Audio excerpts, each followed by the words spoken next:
On va parler aujourd'hui des sommes doubles sur un rectangle ou sur un carré. Donc en guise d'introduction, quand est-ce qu'on voit apparaître ces sommes doubles-là? Par exemple, quand on fait le produit de deux sommes, donc là je somme les AI au BJ. Si on regarde sous cette forme-là, on va avoir A1, B1, A1, B2, etc., etc. Et donc c'est assez long. Il y aura N fois M termes et ça finira par AN et AM par exemple, BM pardon. Et donc cette somme-là, on s'aperçoit que en facteur de A1, il y aura tous les BJ, donc A1, B1, A1, B2 jusqu'à A1, BM. En facteur de A2, il y aura tous les BJ, etc. Donc en facteur de chaque AI, il y aura n'importe quel BJ.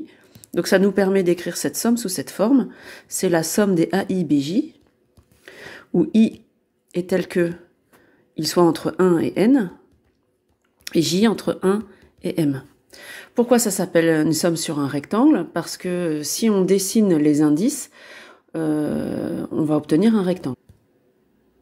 Donc les différentes notations, c'est I tel que, J tel que, ou sans préciser, ou même on met I virgule J entre 1 et N si jamais ce sont les mêmes indices. C'est-à-dire si là c'est AI, B, J, I entre 1 et N, J entre 1 et N, à ce moment-là, on dit que c'est une somme sur un carré, puisque c'est le même nombre pour les deux. À ce moment-là, on peut l'écrire sous cette forme-là. En fait, en pratique, en vrai, on somme sur les couples. C'est-à-dire qu'à chaque couple, on va associer un terme. À sa couple IJ, on peut associer un terme. Ici, ce sera AIBJ. D'accord? Donc, le nombre de termes, ce sera le nombre de couples. Donc là, ça c'est un cas particulier, ce qu'on vient de voir, je vais y revenir ensuite.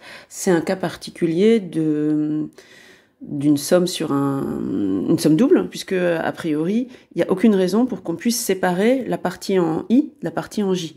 D'accord? Si le terme qu'on somme, par exemple, c'est 2 puissance I fois J, on ne pourra pas séparer I et J.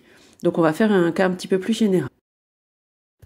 Alors, à chaque couple IJ correspond à un point sur le graphique. Donc ici, j'ai pris le parti de dessiner l'axe des I en vertical et descendant, et l'axe des J horizontal. Pourquoi? Parce que ça va correspondre dans les matrices. On appelle I le numéro de ligne et J le numéro de colonne. Donc ça va vous permettre un parallèle avec les matrices. Mais j'aurais très bien pu faire un dessin avec I en abscisse et J en ordonnée. Ça, c'est vraiment un choix. Donc à chaque couple IJ, on va faire correspondre un point. Et sur chaque point, on va noter le terme que l'on somme. Donc par exemple, ici, on va avoir un point et la personne qu'on va sommer, c'est A11. Et puis ici, on va encore avoir un point. Le terme qu'on va sommer, c'est A12. Parce que là, c'est I numéro de ligne et J numéro de colonne. Donc le AIJ correspondant c'est A1, 2 et ainsi de suite. Donc ici vous allez aller jusqu'ici ça va être A1, 3, A1, 4 jusqu'à A1, P. Et puis la deuxième ligne A2, 1, A2, 2. Normalement on met des virgules entre les deux indices. Donc là c'est A2, P. Quelquefois, on les met pas, c'est juste parce que sinon ça devient illisible, mais il faut surtout pas qu'il y ait d'ambiguïté. Si je vais jusqu'à la dernière ligne, donc ligne numéro N, ça sera AN1, AN2, et le dernier en bas à droite, ça sera ANP. Voilà tous les gens qu'on somme. Donc ça s'appelle une somme sur un rectangle, tout bonnement parce que là, ça dessine un rectangle. Si N égale P, on appelle ça une somme sur un carré. Un carré étant un rectangle particulier. Ok? Donc maintenant, il y a différentes manières de sommer ces gens-là. Comme c'est un nombre fini de personnes et que la somme, on est sur R ou sur C la plupart du temps, est commutative, normalement je peux les sommer dans n'importe quel ordre. Il y a deux ordres qui prédominent malgré tout. C'est sommer sur les lignes ou sommer sur les colonnes. Donc qu'est-ce qu'on appelle sommer sur les lignes? Ça veut dire on va sommer les gens de la ligne 1, puis les gens de la ligne 2, puis les gens de la ligne 3, et ainsi de suite. Ou alors, on a aussi la somme sur les colonnes, c'est la même chose, on somme les gens de la colonne 1, puis les gens de la colonne 2, puis les gens de la colonne 3, etc. Mais il faut bien qu'on soit d'accord sur le fait qu'on pourrait sommer dans n'importe quel ordre, c'est-à-dire prendre celui-là, puis celui-là, puis celui-là, puis celui-là. Le problème, c'est comment être sûr qu'on n'en oublie aucun. Donc si d'abord on somme sur les lignes, on va regarder les indices de la ligne 1. Donc la ligne 1, qu'est-ce qu'ils ont en commun? Que le i vaut 1. Donc ça va démarrer de A11, A12, jusqu'à A1P. Donc ça, on peut l'écrire sous forme d'un sigma. C'est la somme des A1 quelque chose. Le quelque chose, je vais l'appeler J. Ça va être le numéro de la colonne. Et J allant de 1 à P. Et puis si on fait de la même façon avec la ligne 2, les gens de la ligne 2 qui sont juste en dessous, voilà. Donc j'appelle L2 la somme des termes qui sont sur la ligne 2. Ça va être A de 1, A de 2, puisque c'est le I qui vaut 2, jusqu'à A de P. Donc c'est le même type de somme, mais avec le I qui est fixe qui vaut 2 et le J qui varie. Et ainsi de suite.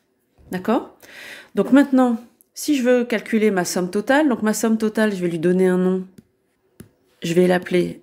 Alors, de qui va-t-elle dépendre? On somme sur I, on somme sur J, donc elle va dépendre uniquement de N et de P. Je vais l'appeler SNP. Si je calcule SNP, ça va être la somme de tous les LI, puisque les L indiquent le numéro de la ligne, donc de 1 à N.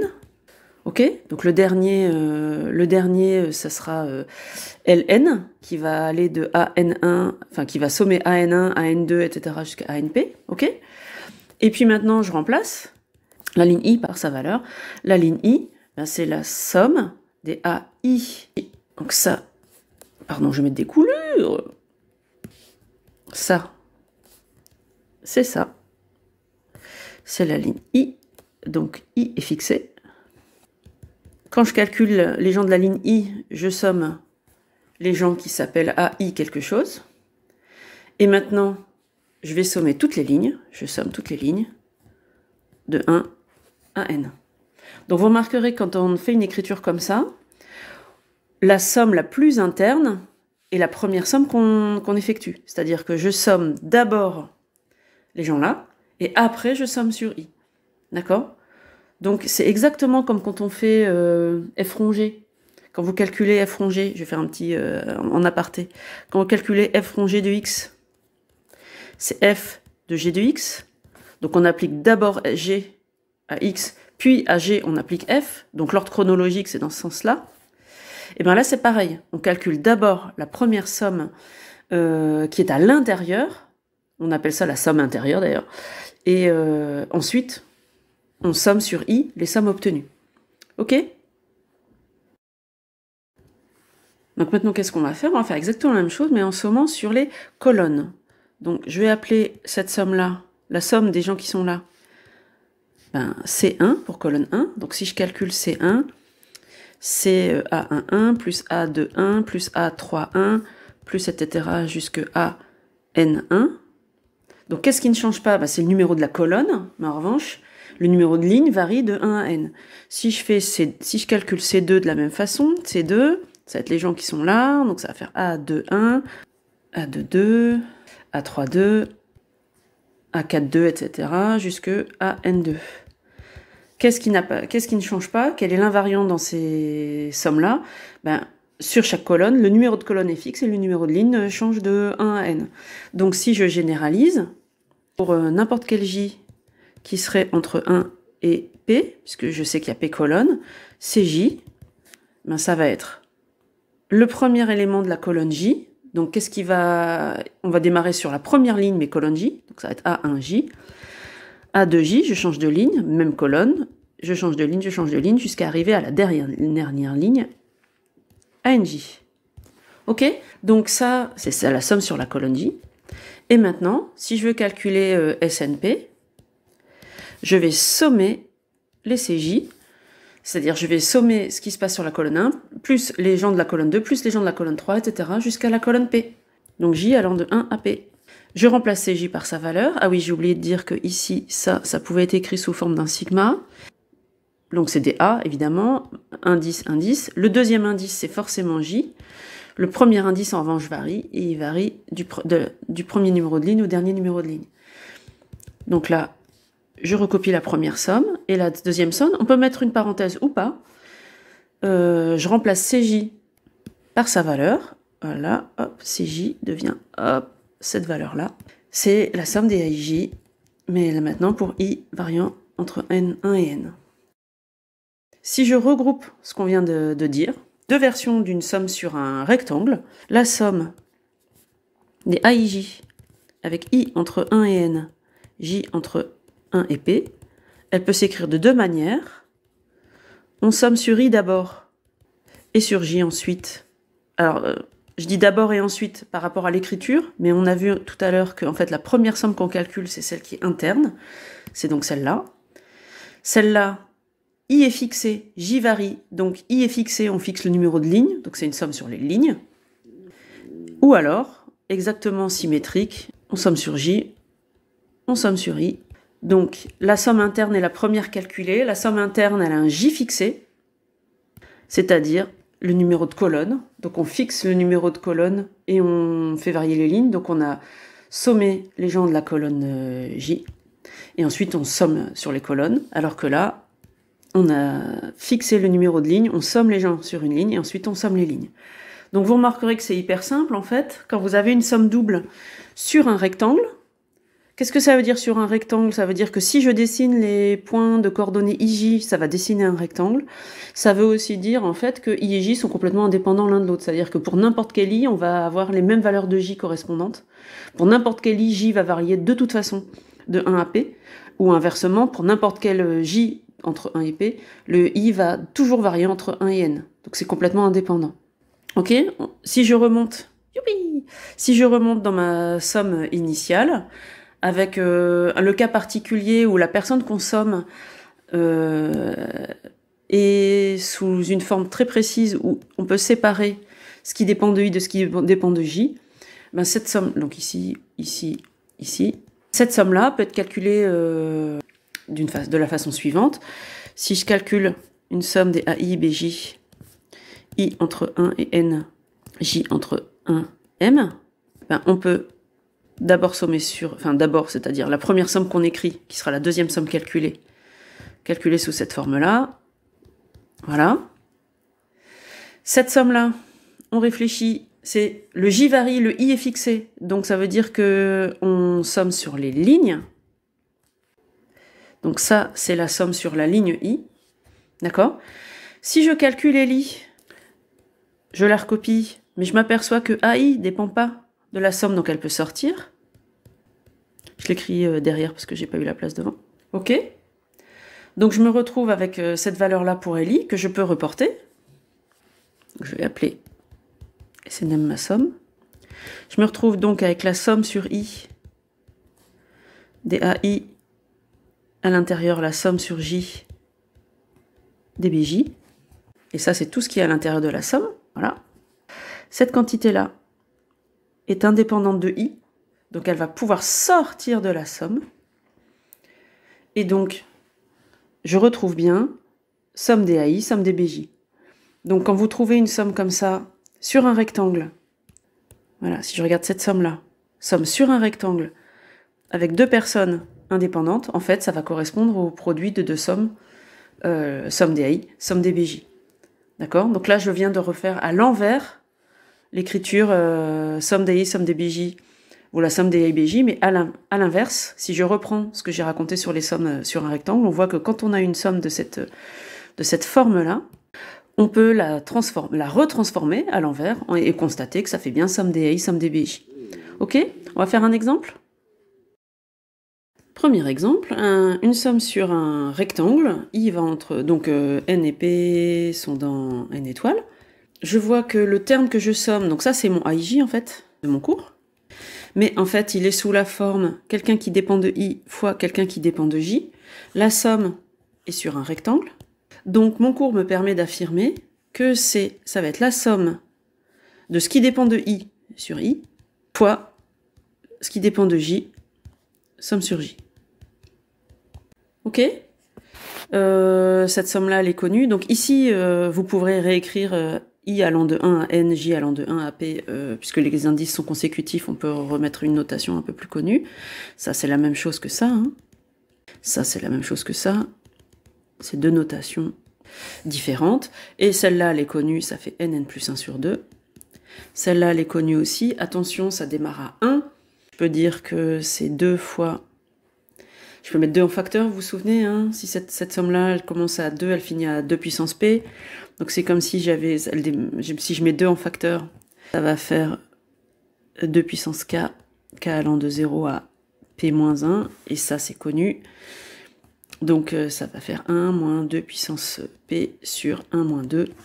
Bon, je peux simplifier, mais enfin, grosso modo, cette somme-là, qui va donc dépendre de N et de P, ça va faire Nn plus 1 sur 2. Vous voyez que je gère finalement chacun séparément. 1 moins 2, ça fait moins 1, donc je préfère remettre dans cet ordre-là. Les deux se squeeze, donc je me retrouve avec Nn plus 1 sur 2, Nn plus 1, pardon, fois 2 puissance P et moins 1. Hop, et hop. Donc là, j'ai utilisé mon cours qui dit que si je somme sur un rectangle, première condition, si les gens que je somme peuvent être séparés en produit, quelqu'un qui dépend de I fois quelqu'un qui dépend de J, je peux séparer les deux sommes. D'accord? De toute façon, je retrouve ce résultat si je fais la gestion classique des sommes doubles. Je m'explique, je fais une autre version qui est donc un petit peu plus longue, un peu plus maladroite parce que j'utilise pas le cours. SNP, je peux dire que c'est une somme, puisque c'est une somme sur un rectangle, il faut vraiment faire attention que c'est sur un rectangle, c'est-à-dire I et J varient complètement indépendamment. Pour n'importe quel I, J varie de 1 à P, pour n'importe quel J, le I va varier de 1 à N. Si vous le faites comme ça, à ce moment-là, vous pouvez le gérer dans n'importe quel ordre. Donc, la première somme que j'écris, c'est I allant de 1 à N, ça sera donc la deuxième somme calculée. La première somme à calculer, c'est celle-là. Deuxième étape, je me rends compte que le I est indépendant de J, il peut donc sortir. Donc dans ma parenthèse, maintenant, le I est sorti. Ok? Deuxième étape, je m'aperçois que cette somme-là ne dépend pas de I. Elle peut donc sortir de la grosse somme. Donc je me retrouve avec la somme violette qui est sortie, voilà, et qui est donc en facteur de la somme où il n'y a plus que I. Et je me retrouve bien avec les deux sommes. Là, elles sont interverties par rapport à tout à l'heure. Hein. Là, j'avais la somme sur I qui était devant, là, elle est derrière, mais c'est exactement la même chose. Celle-là, on sait la calculer, et celle-là, on sait la calculer. D'accord? Donc, je retrouve le résultat, mais vous pourrez utiliser directement, je répète, que si j'ai une somme sur un rectangle, première condition. Deuxième condition, les gens que je somme, en fait, peuvent être écrits sous la forme d'un produit, quelqu'un qui dépend de I, quelqu'un qui dépend de J. Ça va m'écrire, je vais pouvoir écrire les deux sommes séparément. Un deuxième exemple tout mignon, une somme double, puisqu'on me dit que I et J varient tous les deux. Ils varient tous les deux entre 1 et N, donc c'est une somme sur un carré. Et puis je m'aperçois que le terme est égal au produit de quelqu'un qui dépend de I fois quelqu'un qui dépend de J. Donc je vais pouvoir séparer et je vais pouvoir dire que je vais avoir une somme des I, somme des J. Et là je m'aperçois que ces deux sommes en fait sont identiques. Ça et ça, c'est juste l'indice sommatoire qui est différent. Donc je pourrais tout à fait écrire que ça c'est la somme des I, le tout au carré, puisque c'est deux fois la même somme. Et ça, c'est Nn plus 1 sur 2, le tout au carré. Un troisième exemple auquel je voudrais que vous réfléchissiez avant d'écouter la suite, c'est la somme des I, mais il n'y a pas de J. D'accord?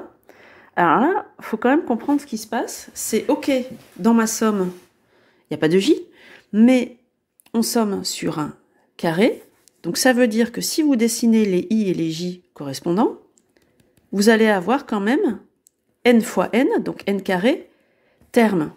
D'accord? Ici, ça ne dépend pas de J, ça veut juste dire que si on change de colonne, ça sera la même chose. C'est-à-dire que là, si le I vaut 1, ben là, ça va être 1, 1, 1, 1, 1. Puis si le I vaut 2, là, ça va être 2, 2, 2, 2, 2, 2, 2. Si le I vaut N, ça va être N, N, N, N, N. Mais sur chaque ligne, il n'y a quand même pas qu'un seul 1, il y en a N. D'accord? Donc en fait, la somme que je suis en train de faire, c'est ça. Je suis en train de sommer tous ces gens-là. Ok? Il y a quand même N carré terme, mais simplement, ça ne varie pas en fonction de J. Donc ça veut dire que vous changez de colonne, la personne que vous sommez reste identique. Ok? Donc là, si je le vois apparaître, ben, je peux toujours dire que là, c'est 1 fois I. Et donc séparer en somme des I, somme des 1. C'est une façon de voir les choses. Mais celle-là, elle est connue, et celle-là, eh ben, ça fait n. D'accord? Et ce qu'on voit bien ici, je somme ça fait n plus 1 sur 2, mais sur chaque colonne, ça va faire n plus 1 sur 2. Donc je vais avoir n fois, la somme des colonnes, c'est n fois la colonne 1, c'est-à-dire n fois n plus 1 sur 2. Ça marche? Allez, un dernier exemple. Voici une somme qui est une somme double sur un carré, puisque i et j sont entre 1 et n tous les deux. Ça ne dépendra donc que de n. Je somme sur i, je somme sur j. Ça ne dépendra plus ni de ni de j. Ça va juste dépendre de n. Je l'ai appelé Sn. Ici, je ne peux pas séparer en quelqu'un qui dépend de i et quelqu'un qui dépend de j. En revanche, donc, ce que vous pouvez faire, c'est mettre sur pause et réfléchir. Comment on pourrait gérer ça? Donc, moi, ce que je vais faire, c'est calculer, développer ce truc-là. Je vais avoir du i carré plus i fois j2. Par linéarité de la somme, en fait, il y a une double somme, mais les deux sommes successives sont linéaires. Je vais pouvoir dire que c'est la somme des i2 plus la somme des ij carré. Attention, c'est toujours des doubles sommes. Cette somme-là, vous avez plusieurs manières de la gérer. Je vais la gérer, on pourrait la gérer exactement comme on a géré celle-ci, en séparant somme des 1, somme des i. Je vais la rédiger autrement, d'accord? Mais le résultat sera le même. Et la deuxième, en revanche, ici on constate somme sur un carré, séparation, produit quelqu'un en i, quelqu'un en j. Je vais pouvoir tout de suite la séparer en deux parties. Ça va être la somme sur i de i fois la somme sur j des j2. Connu. Donc celle-là, il n'y a plus de problème. Je sais la calculer. Celle-là, je vous propose la version suivante. J allant de 1 à n, i allant de 1 à n, i2. Cette somme-là, elle est connue. Elle ne dépend pas de j, elle sort. D'accord? C'est une autre manière de rédiger ce qu'on a fait tout à l'heure. Donc je me retrouve avec la somme des i2 connue fois la somme de j allant de 1 à n des 1. Bon, je l'écris du coup comme je bafouille. Et ça fait n. Donc attention, hein, il y a des produits et des sommes. Donc la somme des i carré, n plus 1, 2n plus 1 sur 6. Celle-là, ça fait n. Celle-là, ça fait n plus 1 sur 2. Et celle-là refait n plus 1, 2n plus 1 sur 6. On voit qu'en fait, ces deux sommes-là sont égales. Et donc on aurait pu mettre en facteur. n plus 1, 2n plus 1 sur 6. Donc on pourrait mettre en facteur n plus 1, 2n plus 1 sur 6 fois n même. Ok? Voilà, fin de la première partie du cours sur les sommes doubles.